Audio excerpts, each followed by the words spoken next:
के मुतल्लिक़ कि क्या मीडिया को इस तरह दलाल होना चाहिए। जमहूरियत का कुछ तो ख्याल होना चाहिए कि जबर जब अपनी हदें पार कर दे तो जालिम के जुल्म पर सवाल होना चाहिए। बरसों से जो मीडिया, गोदी मीडिया जिस तरह से नफ़रत वाली बातों को या कुछ भी मुसलमानों के अगेंस्ट, इस्लाम के अगेंस्ट जो बातों को वो अपने तरीके से बढ़ा चढ़ा कर रबड़ की तरह खींच के गलत तरीके से जो पेश करता आ रहा है लोगों को, ये धीरे धीरे नासूर बनकर दीमक की तरह तब ये जो है नफ़रत के बीच जो है मतलब नफ़रत इस तरह से फैली है। ये एक दिन में नहीं था कि नूपुर शर्मा ओपनली मतलब पब्लिकली आकर जिस तरह से न्यूज़ चैनल पर उसने गुस्ताखी की, वो सबसे माफ़ी मांगती जी कि हमारे मुसलमानों के जज्बात को जो उसने ठेस पहुँचाई थी वो माफ़ी मांगी, लेकिन ये हुआ नहीं। तो इसका रद्दअमल वहाँ पे आया था। यही बात सुप्रीम कोर्ट के चीफ जस्टिस ने भी कही है। पाकिस्तान से तार जोड़ना ये तो फजूल की बात है, गलत हुआ है। और फिर उसका वीडियो बना के उसको वायरल करना ये एक माहौल को बिगाड़ने की पूरी साजिश है।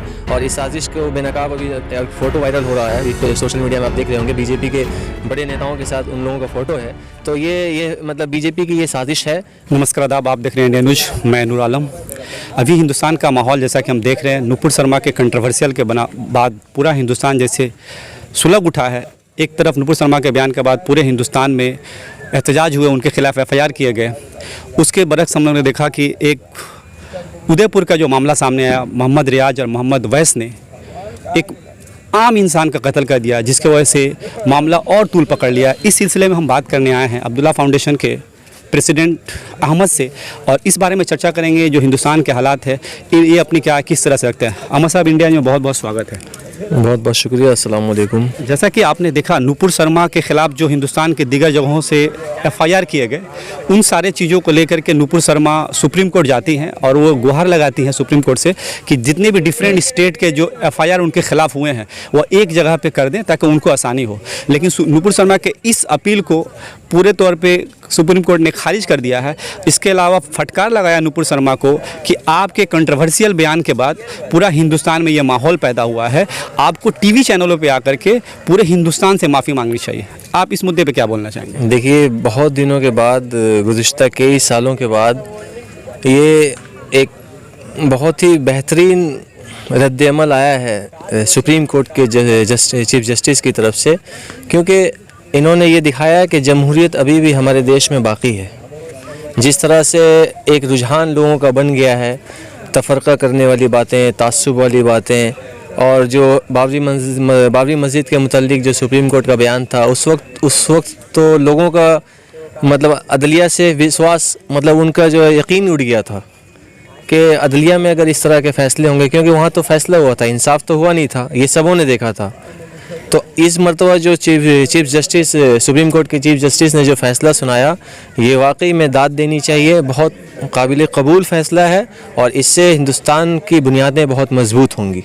अहमद साहब, जिस तरह से उदयपुर में कन्हैया लाल यादव, जिनका फेसबुक से एक पोस्ट आया था, आई सपोर्ट नूपुर शर्मा, उसको लेकर के उदयपुर के रहने वाले दो उग्रवादी नफ़रती लोग चाहे किसी भी समुदाय के हो, वो समाज और देश दोनों के लिए हानिकारक होते हैं। तो जो दो नफ़रती लोग थे, मोहम्मद रियाज और गौस मोहम्मद, उन्होंने कन्हैया लाल को बड़ी बेदर्दी से कत्ल कर दिया, और कत्ल तो किया, उसके अलावा वीडियो बनाकर उसको वायरल किया। आप इस बेदर्दाना कत्ल को किस नज़रिए से देखते हैं? नहीं, इंतहा पसंदी तो किसी भी मज़हब, कोई भी मज़हब इंतहा पसंदी नहीं सिखाता, तशद्दुद सिखाता नहीं है, और इंतहा पसंदी को तो कोई भी किसी भी तरह से एक्सेप्टेड नहीं है। वो ये गलत हुआ है, और फिर उसका वीडियो बना के उसको वायरल करना ये एक माहौल को बिगाड़ने की पूरी साजिश है।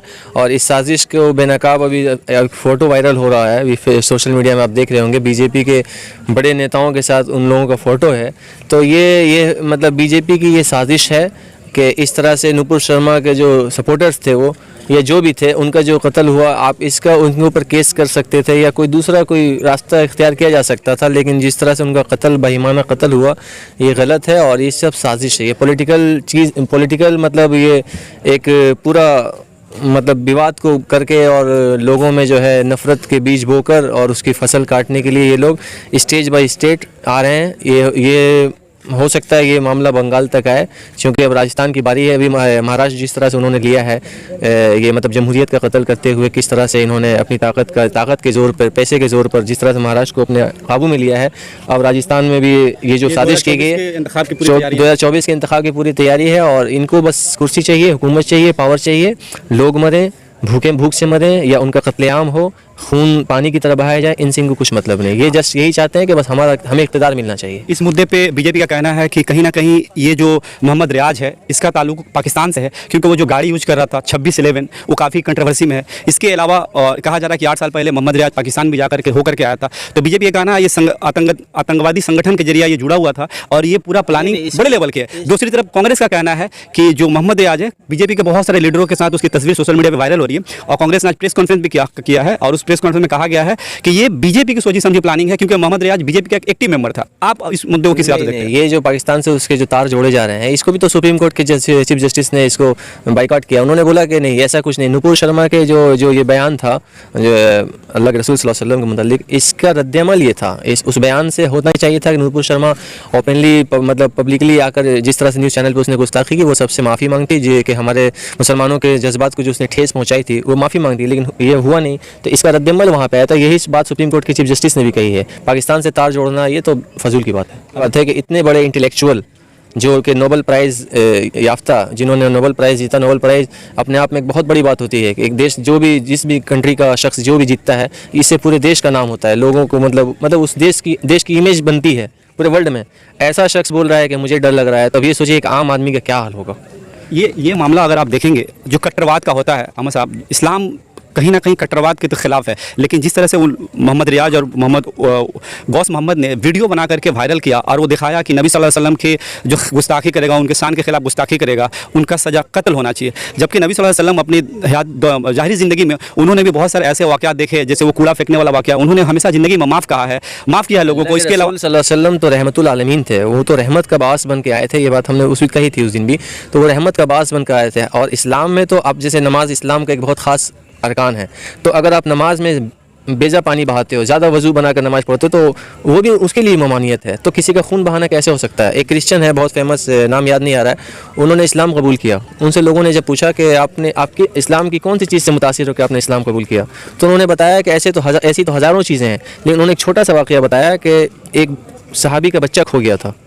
एक सहाबी का बच्चा खो गया था, तो वो अपने बच्चे को ढूंढ रहा था, तो किसी और सहाबी ने उस बच्चे को किसी बाग में बच्चों के संग खेलता देखा था। तो उसने आगे कहा कि तुम्हारा बच्चा वहाँ खेल रहा है। तो वो जा रहा था, बाप की मतलब मोहब्बत थी, शफ़क़त थी, जोश में जा रहा था अपने बच्चे से मिलने। तो अल्लाह रसूल सल्लल्लाहु अलैहि वसल्लम ने कहा कि रुक जाओ, उससे जाके उसके नाम से बुलाना, उससे ये मत कहना कि अरे बेटा कहाँ थे, क्योंकि हो सकता है वहाँ किसी की कोई यतीम भी हो, किसी का बाप ना हो, कोई यतीम हो, तो उसके दिल पे बहुत गुनाह गुजरेगी कि अगर आज मेरा भी बाप होता तो मुझे इस तरह की मोहब्बत करता। तो जो दीन छोटी छोटी सी बातों पे इतनी बारीकियों से ऐसा समझाता है, उसमें नफ़रत की बात और उसमें खून बहाने की बात कहाँ से आ सकती है? हमारा पड़ोसी हमसे खुश नहीं है, जिस मुसलमान का पड़ोसी उससे खुश नहीं हो, उसको मोमिन नहीं कह सकते। किसी का दिल तोड़ने से ज़्यादा बड़ा, काबा तोड़ने से ज़्यादा बड़ा किसी का दिल तोड़ना है। इस्लाम ये सिखाता है। काबा जो कि कितनी मुतबर्रक चीज़ है हमारे लिए, हम हज के लिए हर साल जाते हैं। तो ये इस्लाम है, इस्लाम को समझने की ज़रूरत है। बेशक अमर, आपने कहा कि बिल्कुल सही बात है, जो मजहब बेजा पानी बहाने की इजाज़त नहीं देता, वो मजहब किसी का खून बहाने की इजाज़त कैसे दे सकता है? लेकिन इसी हालात में कुछ कट्टरवाद, कुछ नफरती लोग हैं जो मजहब के नाम पे इस तरह से कत्ल करते हैं, माहौल ख़राब करना चाहते हैं। और आप देखेंगे कहीं ना कहीं हिंदू समुदाय के लोगों में भी मुस्लिम को लेकर, इस्लाम को लेकर कहीं ना कहीं गलतफहमी आ गई है।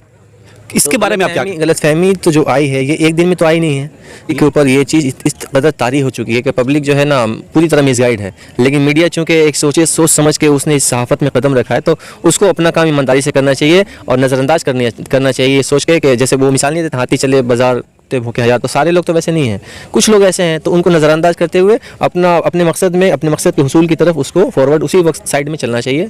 इन लोगों को नज़रअंदाज करना चाहिए। हमारा आखिरी सवाल है अहमद, जो अभी हिंदुस्तान के हालात हैं, आपको क्या लगता है कि बीजेपी ने जिस तरह से मध्य प्रदेश को, कर्नाटक को, महाराष्ट्र को लिया, अब राजस्थान में मामला चल रहा है, और ये भी एक सूत्रों के हवाले से खबर आ रही है कि बंगाल में भी ऑपरेशन लोटस के नाम पे बीजेपी आने वाले वक्त में काम करने वाली है 2024 इलेक्शन से पहले। आप इन सारे मुद्दों को किस हिसाब देखते हैं और अपोजिशन कहाँ पे ठहरती है? देखिए, अपोजिशन तो पूरी तरह मतलब मुर्दा हो चुकी है। अपोजिशन लड़ना नहीं चाह रही है, ये पिटना नहीं चाह रहे हैं, ये जेलों में जाना नहीं चाह रहे हैं। मैं ये कहता हूँ कि कोई भी चीज़ जो रंग लाती है, कुर्बानी मांगती है हर चीज़। वो है ना एक शेर के, जब तक जंजीर गुलामी ढीली नहीं होगी, जब तक ज़मीन खून से गीली नहीं होगी। तो आपको अपने खून के नज़र, जैसे हमारी तारीख़ रही है और इस्लाम भी हमें यही सिखाता है कि आप अपने मुल्क से मोहब्बत करो। अल्लाह के रसूल सल्लल्लाहु अलैहि वसल्लम ये कहा, जिस मुल्क में रहो उसके होके रहो, उससे मोहब्बत करो। तो कहने का मतलब ये है कि एक शेर है मेरा कि हम इस्लाम की खातिर मिट जाने को रेडी हैं। तुम्हारा जुल्म ही है ये जो हम जेलों में कैदी हैं। करो उल्फत वतन से, ये हमें मज़हब सिखाता है। पड़ी जब जब ज़रूरत देश को गर्दन दे दी है। तो ये हमारा रवैया रहा है। हमने हमेशा जो है कुर्बानी दी है, बढ़ चढ़ के दिए। हमेशा हम पहली सफ़ में नज़र आते हैं, कभी हमने पिछली या बीच की सफ़ में नहीं, हम पहली सफ़ में नज़र आते हैं। बीजेपी ये जो कर रही है उसकी कारकर्दगी है, उसको करने दो। लेकिन आवाम को ये सोचना चाहिए कि ये जो बीजेपी का प्रोपेगेंडा, जो नफरत फैलाकर राजनीति करना, इस्लामोफोबिया करना लोगों में, ये तो देश, इससे तो देश का नुकसान है ना। देश के फेवर में तो ये एक भी काम नहीं हो रहा है। बीजेपी का जो मेन मुद्दा है देखोगे आप कि उसका एक ही बात बहुत सरेआम होता है कि हिंदुस्तान में हिंदू खतरे में है। लेकिन अभी जो हालात है आप देख सकते हैं कौन कहाँ के खतरे में। यही बात है, आपके जजेस हिंदू हैं, पुलिस ऑफिसर सारे हिंदू हैं, पुलिस कमिश्नर हिंदू है, प्राइम मिनिस्टर हिंदू है, गृह मंत्री हिंदू है, सारे मिनिस्टर हिंदू है। ओवरऑल जितनी जगह पे बड़े बड़े पोस्टों पे तमाम लोग हिंदू है और हिंदू ही खतरे में। ये तो अजीब हंसने वाली बात है। इसी को देख करके जो आम जो सेकुलर सोच वाले लोग हैं उनको कहीं ना कहीं मुद्दे से भटकाया जाता है। हाँ, यही बात है। ये क्या करते हैं, ये चाहते हैं कि असल मुद्दे पे लोगों की निगाह ना पड़े, इसलिए उन लोगों को दूसरा मुद्दा दे देते हैं कि लो भाई, जैसे बच्चे पढ़ाई करते हैं, उनके हाथ में स्केल रहती है, स्केल से खेलते रहते हैं, तो टीचर्स क्या बोलता है, उसको दो। क्यों? कि उसका ध्यान उसमें बटा हुआ है, वो स्केल से खेल रहा है, कभी कुछ कलर कर रहा है। तो उनको मुद्दे से हटाने के लिए ये तमाम प्रोपेगेंडे लाते हैं वो लोग। चलिए, बहुत बहुत शुक्रिया। शुक्रिया। ये थे अहमद साहब जो हमारे चैनल के माध्यम से बातें रख रहे थे। अभी देख रहे हैं जो हिंदुस्तान के हालात हैं काफ़ी बद से बदतर होती जा रही है। हिंदुस्तान की जो नामिसाई है इंटरनेशनल लेवल बहुत जगहों पे हो रही है। हमारी एक छोटी सी मुहिम थी कि अभी जो हालात हैं हिंदुस्तान में उन सारे मुद्दों पे अहमद जो एक अब्दुल्ला फाउंडेशन के सदर हैं उनसे बात रखें और जानने की कोशिश करें उनकी क्या राय। आपने हमारे चैनल के माध्यम से उनकी राय देखा। अगर आपको हमारी ये मुहिम अच्छी लगे तो हमारे न्यूज़ को लाइक करें, कमेंट करें, जो भी एडवाइस देना हमें कमेंट बॉक्स में बताएं और ज़्यादा ज़्यादा शेयर करें ताकि ये न्यूज़ ज़्यादा से ज़्यादा लोगों तक पहुँचे। इंडिया आई न्यूज़ में आप सभी का स्वागत है। आज मैं आपको बताना चाहूँगी कोलकाता मैरिज हॉल कम कीमत में अच्छी फैसिलिटीज़ प्रोवाइड करती है। एंगेजमेंट, शादी ब्याह व दीगर मामलों के लिए कोलकाता मैरिज हॉल बुक करें।